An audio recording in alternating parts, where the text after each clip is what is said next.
तो ये जो चारों नाम है ये हमें ब्राह्मण ग्रंथों के द्वारा प्राप्त होते हैं कि अग्नि, वायु, आदित्य और अंगिरा ऋषि को जो है सर्वप्रथम वेदों का ज्ञान प्राप्त हुआ था। इनके द्वारा फिर महर्षि ब्रह्मा को प्राप्त हुआ था।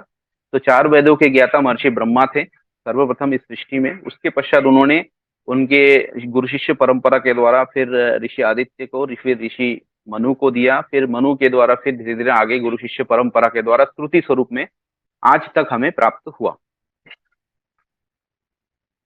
देखिए वेदों का परिचय, देखिए वेदों में कितने मंत्र हैं? 20,416 मंत्र है लगभग। तो 20,416 मंत्र जो है वो अलग अलग वेदों में इस प्रकार से डिवाइड किया गया है कि ऋग्वेद में जो है ज्ञान कांड है, यजुर्वेद में जो है हमारे कर्म कांड है, उसके बाद सामवेद में जो है उपासना कांड है, और अथर्ववेद में जो है विज्ञान कांड है। तो इस प्रकार से डिवाइड है, ये हम पहले भी देख चुके हैं। चार वेद हमारे पास है और सबसे बड़ा जो वेद है हमारा ऋग्वेद है। ठीक है, ऋग्वेद जो है 10,589 जो है इसमें मंत्र इसमें आते हैं। तो टोटल 20,416 मंत्र है। देखिए परंपरा के अनुसार वेद जो है नित्य है, ऋषियों ने उन्हें सुना, वे शब्द श्रुति कहलाते हैं। ठीक, उनका दर्शन या साक्षात्कार करने वाले ही ऋषि कहलाते हैं। तो वेदों के जो मंत्र हैं जिसका उन्होंने दर्शन किया, जिन्होंने उसका अर्थ जाना, जिन्होंने उसका साक्षात्कार किया, वही जो है ऋषि कहलाते हैं। ऋषि मतलब वैज्ञानिक। आज के समय में जिसे हम वैज्ञानिक कहते हैं और रिसर्च करते हैं लैब में, ऋषि जो है वेदों के मंत्र का अर्थ जो है समाधि की स्थिति में जाकर के वो प्राप्त करते हैं। इसलिए जो है अष्टांग योग बहुत महत्वपूर्ण है। यम, नियम, आसन, प्राणायाम, प्रत्याहार, धारणा, ध्यान, समाधि की स्थिति। कोई भी प्रश्न आपके मन में उठ रहा है तो आप समाधि की स्थिति में जाकर के जान सकते हो उसका अर्थ। ठीक है, वेदों के मंत्रों का अर्थ जो है ऋषि समाधि की स्थिति में जाकर के स्वयं ईश्वर से प्राप्त करते थे, क्योंकि सब संबंध होता है आत्मा से परमात्मा का। तो समाधि की स्थिति में जाकर के हम सभी समस्याओं का समाधान प्राप्त कर सकते हैं। तो यही जो है वो करते थे। तो वेद मंत्रों के जो साक्षात्कार करते थे, उसका अर्थ जिन्होंने जाना, वही ऋषि कहलाए। वेद स्वयंभू है, स्वयंभूत है, स्वयं प्रकाश है और स्वयं प्रमाण है। ज्ञान रूपी वेद नित्य है, शब्द रूपी नहीं। जो शब्द रूपी वेद हमारे पास उपलब्ध है, जो शब्द हमारे पास है, वो वेद जो है नित्य नहीं है, क्योंकि वो ऋषियों के शब्द है। उनके मुख से शब्द जो है, देखिए कोई भी बात मैं अगर आपको बोलता हूँ, कोई ज्ञान बोलता हूँ, आप आगे उसको डिलीवर करेंगे तो अपने शब्द उसमें जो है ऐड करेंगे, लेकिन ज्ञान वही रहेगा, लेकिन ऐड कुछ और करेंगे, उसको विस्तार देने का प्रयास करेंगे। तो हो सकता है ऋषियों ने भी इसको विस्तार देने का प्रयास किया है, आप अनुमान लगा रहे हैं हम। तो ज्ञान रूपी जो वेद है वो नित्य है। जो अव्यक्त वाक है, जो दैवीय वाक है, वो नित्य है। वो ईश्वर का ज्ञान जो है वो कभी भी नष्ट नहीं होता है। जैसे सृष्टि नष्ट हो जाएगी, ईश्वर में ही फिर से वही ज्ञान जो है वापस चली जाएगी। तो शब्द रूपी जो वेद है हमारे पास उपलब्ध है, वो आज हमने उसको बना लिया है शब्द के रूप में, हमने टेक्स्ट के फॉर्म में आज हमारे पास उपलब्ध है। तो परमेश्वर इस सृष्टि का निमित्त कारण है। हमने जाना था सृष्टि के तीन कारण होते हैं, उसमें से जो है परमात्मा जो है निमित्त कारण है, उपादान कारण, निमित्त कारण और साधारण कारण। ठीक, तो निमित्त जो कारण है वो सृष्टि के निर्माता जो होते हैं, बनाने वाला जो होता है निमित्त कारण। तो उपादान कारण जो होता है जिसके द्वारा सृष्टि बनाई जाती है, जिन साधनों का उपयोग करके सृष्टि बनाई जाती है, जैसे प्रकृति के तत्व। प्रकृति जो है जो है यहाँ पर उपादान कारण है, और साधारण कारण जिनके लिए बनाया जा रहा है। तीनों ही उपलब्ध होना आवश्यक है, अन्यथा जो है हम कुछ भी नहीं बना सकते। आज की सृष्टि में भी अगर मनुष्य भी कुछ बनाना चाहे तो बनाने वाला होना चाहिए, और बनाने की सामग्री होनी चाहिए, और क्यों बनाए, किसके लिए बनाए, तीनों कारण उपलब्ध होगा तभी हम कुछ भी बना सकते हैं, अन्यथा नहीं। तो इसलिए परमेश्वर इस सृष्टि का निमित्त कारण है। तो सृष्टि की आदि में उन्होंने ज्ञान भी दिया होगा, बिना ज्ञान दिए मनुष्य ज्ञानी नहीं होता।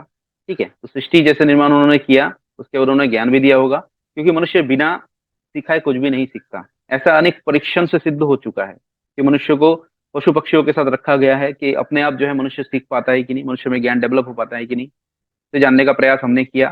तो उससे हमें सिद्ध हो गया कि मनुष्य अपने आप ज्ञानी नहीं हो सकता।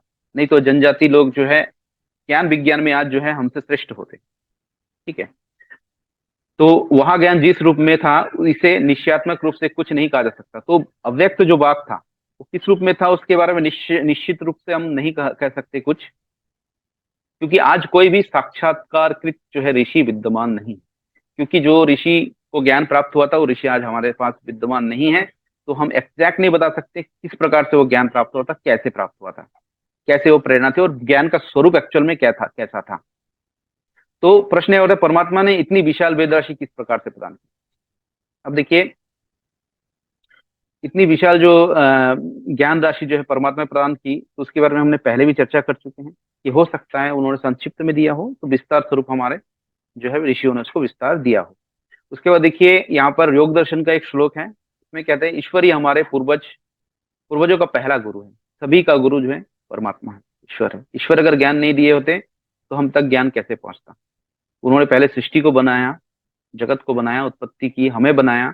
उसके पश्चात जो है जगत को कैसे जानना है, क्या करना है, क्या खाना है, क्या नहीं खाना है, क्या करना है, क्या नहीं करना है, धर्म अधर्म का विचार, सब चीज, संस्कार से संबंधित सभी ज्ञान उन्होंने हमें दिया।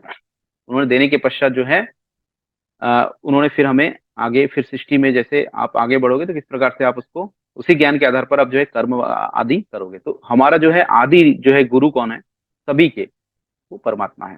तो ईश्वर ही हमारे पूर्वजों का पहला गुरु है। ईश्वर को मृत्यु नहीं आती, इसलिए वह काल या समय की सीमा के संबंध से परे है।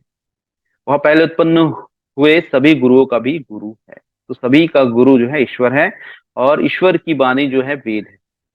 ईश्वर ने हमें वेद वाणी दिया इसलिए कि हम अपने जीवन में जो है सुख समृद्धि को प्राप्त करें, हम अपने जीवन में शांति को प्राप्त करें, परम ऐश्वर्य को प्राप्त करें उसी ज्ञान के द्वारा। अब देखिए, क्या अतीन्द्रिय ज्ञान संभव है? हम जब भी ज्ञान प्राप्त करते हैं हमारे मन में एक प्रश्न उठेगा कि ज्ञान तो हम इंद्रियों के द्वारा ही प्राप्त कर सकते हैं, या तो मन के द्वारा ही प्राप्त कर सकते हैं, या तो बुद्धि के द्वारा। बिना इन तीनों के हम जो है ज्ञान प्राप्त नहीं कर सकते, क्योंकि ज्ञान को धारण करने के लिए उसकी समझ होनी चाहिए। तो इंद्रियों के द्वारा पहले ज्ञान को हम जानते हैं कि ये ऐसा है। तो क्या बिना इंद्रियों के, बिना मन के ज्ञान प्राप्त किया जा सकता है? क्योंकि जब ऋषियों को ज्ञान प्राप्त हुआ था, उनको दिया गया था, तो क्या उनके उनको तो कोई इंद्रियों की आवश्यकता नहीं पड़ी, उनको तो कोई मन की आवश्यकता नहीं पड़ी, उनको हृदय में ही सीधा प्रकट किया गया था। तो अब इसको जानने का प्रयास करते हैं। ठीक है, आत्मा को ज्ञान प्राप्त करने के लिए मन और इंद्रियों की आवश्यकता होती है, परंतु वेदों का ज्ञान आत्मा में प्रेरित किया गया था, जिसमें इंद्रिय एवं मन की आवश्यकता नहीं होती, जिसे अतीन्द्रिय अलौकिक ज्ञान कहते हैं। इसी अलौकिक ज्ञान की बात मैं कर रहा था। एक अलौकिक ज्ञान होता है, एक लौकिक ज्ञान। लौकिक ज्ञान को धारण करने के लिए, भौतिक ज्ञान को धारण करने के लिए हमें इंद्रिय और मन की आवश्यकता होती है, परंतु अलौकिक जो अतीन्द्रिय ज्ञान है, इंद्रियों से परे जो ज्ञान है, जब सृष्टि के आदि में ईश्वर देते हैं हमें, उसके लिए आत्मा ही एकमात्र जो है टूल है, उसकी आवश्यकता होती है। वो प्रेरणा करते हैं आत्मा में बस। तो इसका जो है हम आज के जो है समय में बहुत सारे वैज्ञानिक भी हुए हैं, जो पाश्चात्य वैज्ञानिक भी हुए, उन्होंने इसका प्रमाण उन्होंने स्वयं दिया हुआ है। ठीक है, उसको भी हम जानने का प्रयास करते हैं। कौन कौन से पाश्चात्य वैज्ञानिकों ने ये प्रूव किया हुआ है? उन्होंने बताया कि वो अचानक उनके मन में एक दिन प्रेरणा प्रकट हो गया कि हम ये आविष्कार करने जा रहे थे, तो अचानक प्रकट हो गया, एक प्रेरणा हुई, कहाँ से आ गए, एक थॉट्स आ गए हमारे मन में, और हमने ये कह दिया। उन्होंने अपने अपने इंटरव्यू में अलग अलग जगह पर उन्होंने कहा है। देखिए, प्रसिद्ध वैज्ञानिक मार्कोनी ने से जब पूछा गया तो उन्होंने क्या किया था, पूछा गया तुमने बेतार के तार का पता किन परीक्षण के आधार पर लगाया? तो मार्कोनी का उत्तर था, मैंने कोई परीक्षण नहीं किया, वे विचार स्वतः ही मेरे मन में उठे। उसी प्रकार से आइंस्टाइन का भी यही कहना था। तो जब हम किसी भी चीजों के बारे में सोचते रहते हैं, तो एक एक स्टेज ऐसा आ जाता है, तब अचानक से कुछ थॉट्स आ जाते हैं, कुछ प्रेरणा आ जाती है। तो किसने किया? प्रेरणा तो अपने आप तो हुई नहीं, किसी ने कुछ ना कुछ आपको बताया, वहां से जो थॉट्स आए, ये जो आज के समय में भी हम इसको अनुभव कर सकते हैं। तो ज्ञान जो होता है बिना इंद्रियों के भी प्राप्त किया जा सकता है। ठीक है, तो आइंस्टाइन ने भी ऐसा ही पूछा गया, तो उन्होंने भी यही उत्तर दिया। ठीक है, तो उन्होंने उत्तर दिया कि विख्यात गणितज्ञ आइंस्टाइन ने से भी जब पूछा गया कि तुमने अपनी स्थापनाओं को सिद्ध करने की में गणित की किन क्रियाओं का उपयोग किया, तो उनका भी यही उत्तर था कि ये विचार मेरे मन में अपने आप उठे, कहाँ से आए मैं नहीं जानता, अचानक उनके मन में प्रकट हुए। तो ऐसे जितने भी वैज्ञानिक वगैरह थे, जितने भी दार्शनिक थे, अचानक उनके मन में जो है ये प्रकट हुए। उसके बाद देखिए, एक दार्शनिक हुए अमेरिका के जेम्स। मैं हर बार पाश्चात्य की बात कर रहा हूँ, भारतीयों की बात बहुत कम करूंगा यहाँ। पाश्चात्य वैज्ञानिकों ने भी ये इसके बारे में बताया है।